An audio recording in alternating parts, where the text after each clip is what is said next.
You feeling nice? You feeling like spice? If you're alive, I want you to tell me you're happy to be alive by saying, I'm feeling nice, I'm feeling nice. All right. So interesting. Now, first of all, I want to say thank you. Thank you all for having me. It is an honor. I have to be honest, it's lovely to see these bright colors, these beautiful faces, those from all places. And it made me think, what is the coat of arms of Grenada? And what are the words at the bottom of the coat of arms? Every conscience we aspire to be like God. But at the end it says we advance as one people. So when I say one, you say people. What? People. What? People. When I say one, you say people. What? People. What? People. Now I know y'all got spice. Let's go.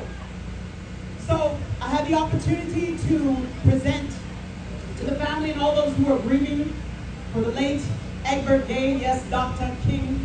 All of the things that you only really appreciate and realize that nobody can fill his shoes. But we all have to do our part as a community. So this is my tribute to Egbert.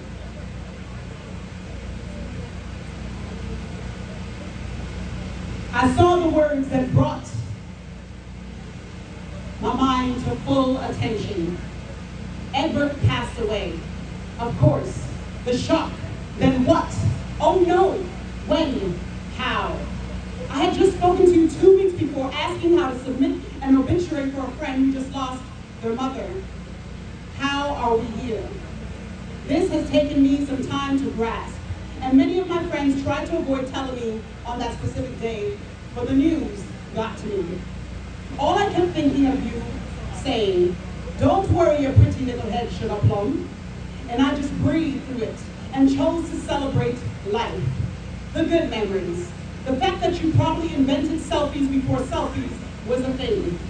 Almost every event, even if we were both on duty, you found a moment to catch up and take a photo. You always showed up.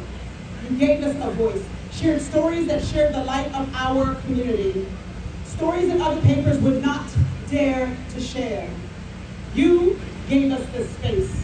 You were dedicated to delivering those papers from every West Indian Black Ear store, community centers, churches, and even the day camps I worked at. It was part of being Black in the Montreal community to grab that paper for your elders, your friends, and co-workers.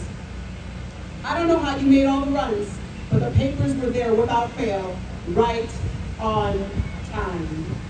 You showed up to events right in front and behind the lens. I teased you that you were late, but I knew you were passing through from 2 events. And you might be gone again with a quickness because you were a true supporter, and you did it. You captured it all for the culture. You encouraged so many of us to write, submit all before Thursday. And even though I never submitted, you always said, no pressure, Sugar Plum. I know you're busy. I'll always remember watching you in the living room of the family who were victims of police brutality, and how you came through with a quickness with a notepad and a camera in hand when I called hysterical of what they had done, and that no one else in the community was stepping up. But you did. You showed up.